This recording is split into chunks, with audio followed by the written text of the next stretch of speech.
Let's move on to our second main topic today.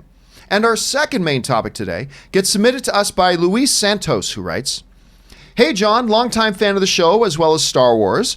I recently rewatched Solo. And though it may be an unpopular opinion, I really like the movie and am interested in seeing where the story goes. Seeing that it wasn't really the success Disney wanted at the cinema, and with the growing success of The Mandalorian, do you think it's a good idea to continue the story as a Disney Plus live action series?" All right, thanks a lot for the question, man. And you know, we do live right now in an environment where there's a big there's a big hashtag movement called Make Solo 2 happen or something like that's trended a couple of times, and there are a lot of people who do want to see Solo 2. And listen, as a matter of fact, that's not that unpopular of an opinion yourself, because most people do like Solo. I like Solo. I thought Solo was a really good, fun sci-fi adventure film. The problem with Solo was that what I said from day one when they announced the movie was that nobody has asked for this movie. Of course, nobody is using hyperbole, but nobody wants to see a Han Solo movie without Harrison Ford when we just had Harrison Ford on screen playing Solo. It's not what anybody's looking for. And I've got an allergic reaction to prequel. I don't like prequel stuff. I like my storytelling moving forward, not backwards. There are some exceptions, but you know, that whole, and I just said for the longest time, this was a mistake. You should not be making this movie. Then they had all the drama with it, with Lord Miller, blah, blah. Ron Howard came in, salvaged the film, did a great job with it. But expectedly, the movie flopped. I mean, made close to $400 million, but this was a movie that, after all the reshoots that took place, it almost cost them $300 million to make it. This was a Star Wars movie. Wrap your heads around this. That lost money. It lost money. It was a bad idea in the first place. Ron Howard made it a fun film, but it lost money. So the question is, now that we've got Disney Plus, now that The Mandalorian is working, and certainly Solo did end a little open-ended, with a lot of potential for directions you could go and things you could do, should they just move it over to Disney Plus and do it as a Disney Plus series? And I'm going to say adamantly no. And here's why. There's this perception out there that you can take any garbage and just, put it on Netflix, or put it on Disney Plus, or put it on Amazon Prime. Listen, a property is either working or it's not working. A property has either garnered an audience or it hasn't. And just by taking and saying, and thinking that by putting it on Disney Plus, it's free to make. There's no financial risk. Just put it on Disney Plus and it's free. No, they're spending tons of money on doing the stuff that they're doing on Disney Plus.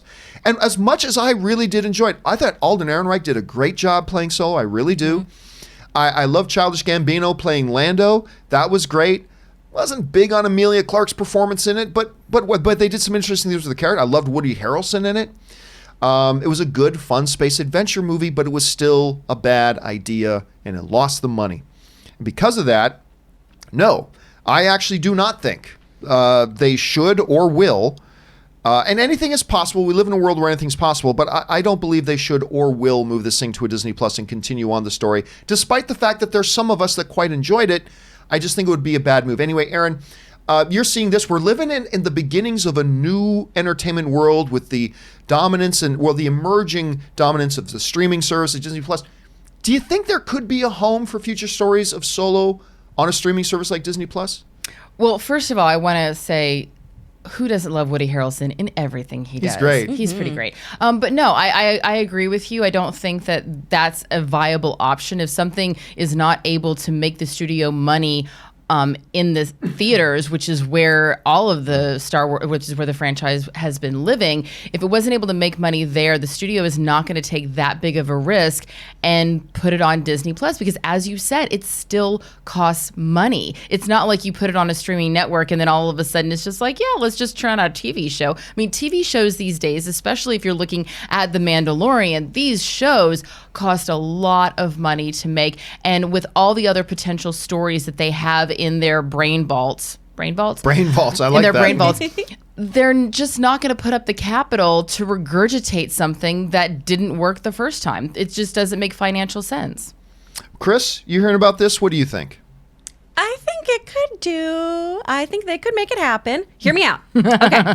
because I think this was a very fun movie, and I love Donald Glover. I'd really just like a Lando series, if I'm being honest, or more movies with him, because I'm obsessed with him. Oh, there you go. But, so where we leave off in that film, with Han about to go get involved with the Hutt, Right. that all could be a very interesting limited series. I would be very interested in that, because at the end of the day, his stuff with Qi'ra, I don't care about. I know he doesn't end up with her. It's, again, like Smallville, get rid of Lana. I know she's not the deal. Get rid of her. I don't care. But Han's involvement with Jabba, I would love to see how all of that goes down. I think all of that could be fascinating and really, really well done if you do a limited, no more than 12 episode series. I will go a little bit different. I think the only thing that would, I think, have the possibility of some success is, because we know how the Jabba thing goes, right? He takes a spice run, he runs into some Imperial cruisers, he drops Jabba's spices, and Jabba's pissed off about it, and he ends up in Carbonite.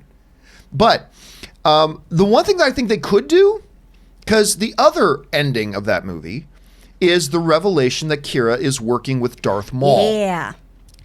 If you wanted to do a limited Maul series based on where it left off with Solo, and it's not Solo, it's not any of that other stuff, I do believe there would be a lot of interest in a Maul series about what happens with Darth Maul between that point at the end of Solo and the point where Maul dies in Star Wars Rebels at the hands of Obi-Wan Kenobi. I think that might have some That could be potential. cool. And that's honestly where Qi'ra got interesting too. Where, wait, hold up. What's Yes. happening here? Yes, you put her in that, then all of a sudden I think that character becomes a little bit Yeah. more interesting. Yeah, I'm not saying that you can't take elements of the film and create a sort of spin-off story, but the idea of we're just going to take the film and continue it on, that I Right. wouldn't see working. But I love what both of you were saying. All right, question here is, guys, what do you think about that? Are you one of these make Solo 2 happen people? Do you think just picking it up on a Disney Plus, maybe you got some really good reasons thinking it'll work? Maybe you don't. Jump down to the comment section below and let us know your thoughts. All right.